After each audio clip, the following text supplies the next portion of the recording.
and a countdown that will take us deep into the beating heart of Korean cinema. These are not just films. They are memories, wounds, love stories, betrayals, and nightmares, carved into the screen. And today, we journey through 10 unforgettable stories.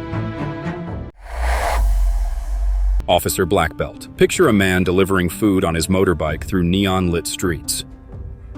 But behind his ordinary life hides something extraordinary. His name is Lee Jung-ho, and he is a master of Taekwondo, Kendo, and Judo, a black belt in every art. Fate takes him off the streets and into the chaos of law enforcement. Suddenly, this delivery boy becomes a probation officer, paired with the rough-edged cop, Kang Ki-jun. Together, they chase criminals who think they can slip through the cracks.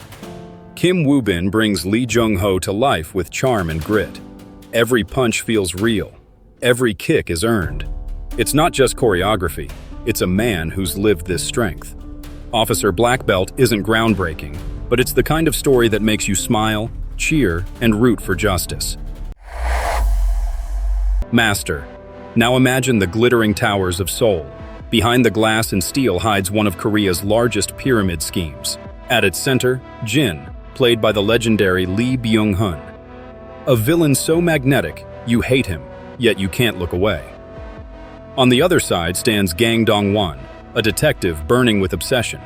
Between them, Kim Woo-bin, a brilliant hacker caught in the crossfire.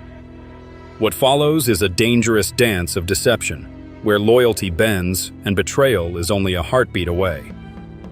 Director Cho Ui-seok keeps pulling the rug from under us. Just when you think you understand the game, the rules change. This isn't just a thriller, it's a chess match played with human lives. The Eighth Night, Night Falls. A monk sits alone, holding prayer beads, his face carved by worry. A curse is about to awaken. An ancient spirit that must possess 8 people over 8 nights to unleash its full power. In the eighth night, Lee Sung-min carries the weight of centuries of fear. His journey is shadowed by doubt, because the rules of the spirit world are never clear. The film is beautiful, haunting landscapes, glowing lanterns, shadows stretching across temples. But beneath the beauty lies chaos, a mythology so tangled it begins to crumble. Still, if you lean into the folklore, if you let the imagery wash over you, this film whispers like a nightmare you can't fully wake from. The Point Men. Now we step into the dust and danger of Afghanistan, 2007. 23 missionaries are taken hostage by the Taliban. The world watches in silence. In The Point Men, Hwang Jung-min plays Jung Jae-ho, a diplomat bound by rules.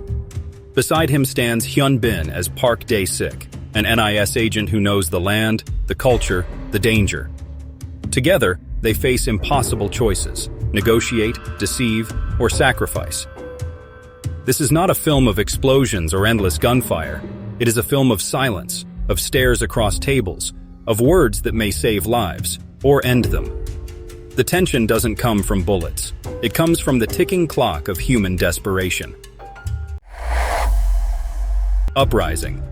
The year is the late 1500s. Korea burns under the invasion of Japan. 2 boys, once friends, stand on opposite sides of the battlefield. One noble, one common. One sworn to honor, the other to survival. Uprising is more than history. It is the story of brotherhood torn apart by war. The battles are fierce, but the true fight lies in their hearts. When friendship becomes betrayal, and betrayal becomes destiny, the story cuts deeper than any sword. The film soars on the strength of its PE, performances. You don't just see warriors. You see human beings bound by love, shattered by duty. No Mercy. From war to grief. A father, a scientist, a man of reason. Kang Min-ho, played by Sol Kyung-gu.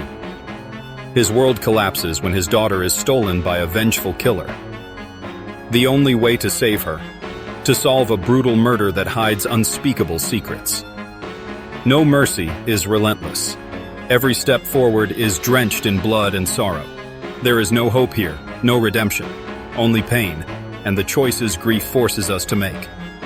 Sol Kyung-gu gives a performance so raw it leaves you shaken. This is not entertainment. This is a descent into the darkest chambers of the human heart. Always, but even in darkness, love finds a way.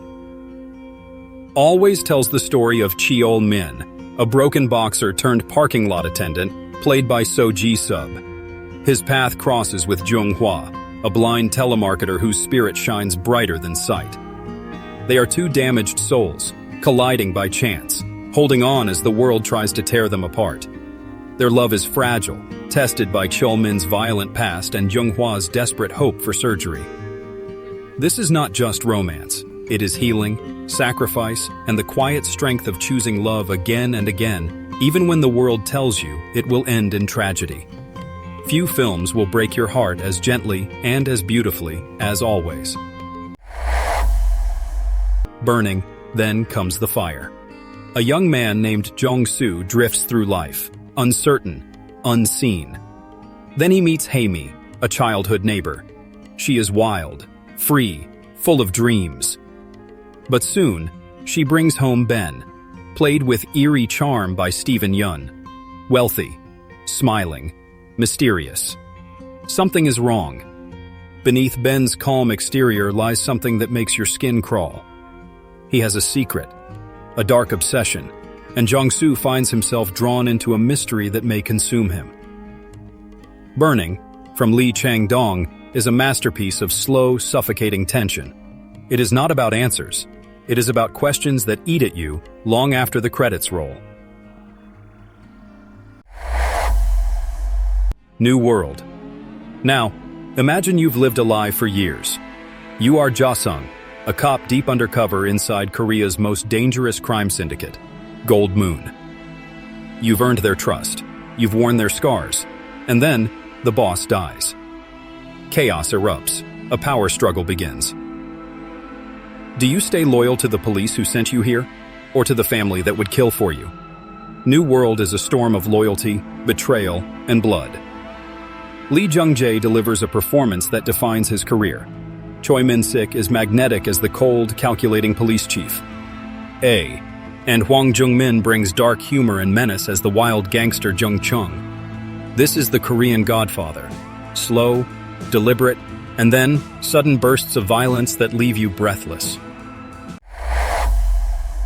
And finally, the masterpiece. A rural town in 1980s Korea. Fields drenched in rain. A shadow moving in the dark. Women murdered. No answers. Two detectives, Park Do-man and Seo Tae-yoon, hunt a serial killer with no DNA, no technology, and no mercy. They grow desperate. They break rules. And the deeper they go, the darker they become. Directed by Bong Joon-ho, Memories of Murder is not just a film.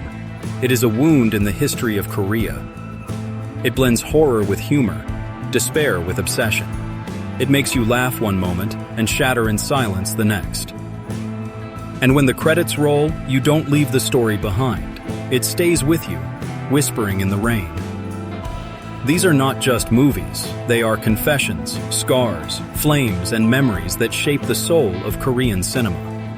So tell me, which story will you dare to enter tonight?